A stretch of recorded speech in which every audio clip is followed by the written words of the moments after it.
तेणु जितेबले आज इंद्रदेव युद्ध करुछंती पक्षर आघात रे समस्त बाण को विनाश करुछंती आज गरुड़ देवंकर पलाइबा देखि सुनासीर धातिकारे टेके ओइरा बत करिबर गोविंद माधव कृष्ण श्री मधुसूदन गोविंद माधव कृष्ण श्री मधुसूदन श्री जगन्नाथ देखिले किछि दूरे थाई कठिन नाराचा मान बिंदिले तू आई कठिन नाराच मान बिंधिले तू हाई कठिन नाराच मान बिंधिले तू हाई हस्ती कनस्थले रे जे बाजी बाण गोटी छाई छाड़े बाण गोटी दे गला फूटी पुणी तीक्ष्ण सर कृष्ण घेनिले कबेगे माहुत कुमाइले से अति विरागे माहुत कुमाइले से अति विरागे माहुत कुमाइले से अति विरागे प्रभु आज माया बल धनु को आनी निज धनु को आनी जिते क्षेपण कर ऐरावत हस्ती उपरे तेणु हस्ती देह सारा जमी बाण बिछी हो गला बाण सबू जाक फुटीगला हस्तीकर चारिपटे आउ बाण बाजिगला माहुत ठी माहुत तले पड़गला हस्ती को छाड़ी तले पड़ जाइछि पांचटी कतुरी बाण जोची धाती कारे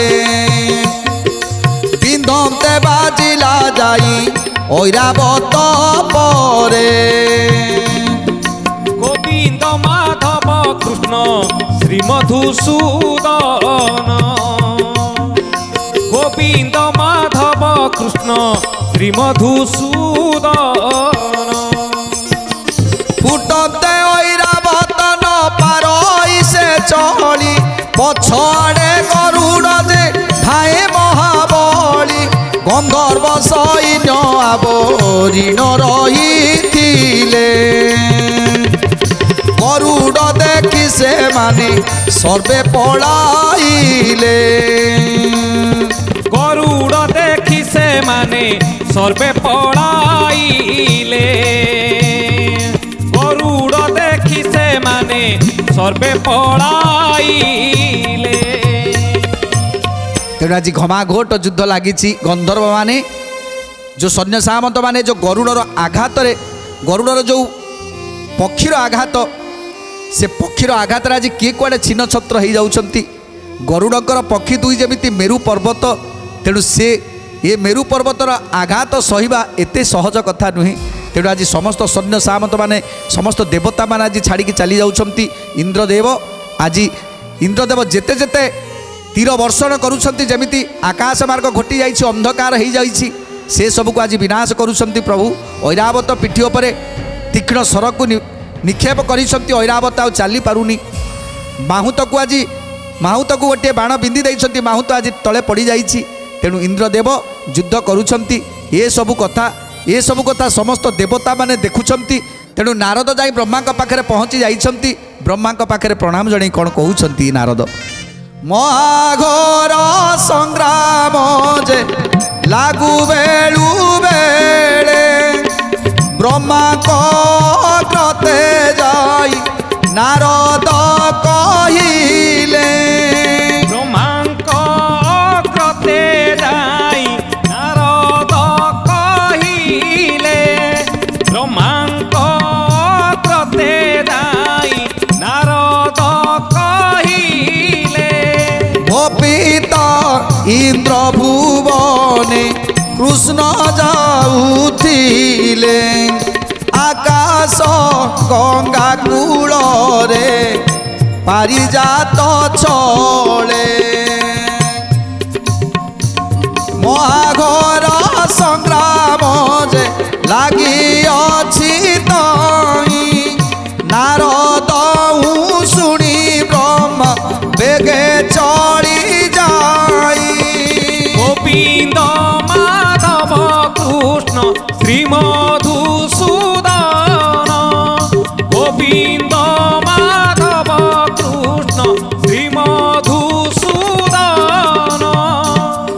ନାରାୟଣ ନାରାୟଣ ନାରାୟଣ କହି ଯାଇ ବ୍ରହ୍ମାଙ୍କ ପାଖରେ ପହଞ୍ଚି ଯାଇଛନ୍ତି ନାରଦ ମହାମୁନି।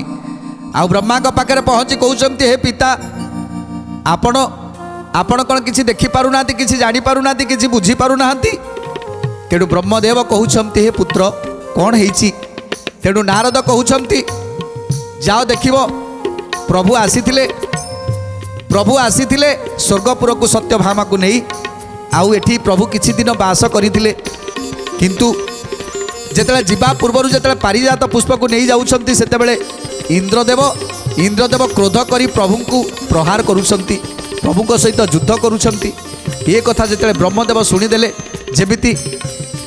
ଯେମିତି ପାଦ ତଳୁ ତାଙ୍କର ମାଟି ଖସିଗଲା। ତେଣୁ କ'ଣ କରିବେ ଯଦି ପ୍ରଭୁ ଚାହିଁବେ ସୃଷ୍ଟିଟା ଧ୍ୱଂସ ହୋଇଯିବ। ତେଣୁ କ'ଣ କରିବି ଚିନ୍ତା କରି ନାରଦକୁ କହୁଛନ୍ତି, ହେ ପୁତ୍ର,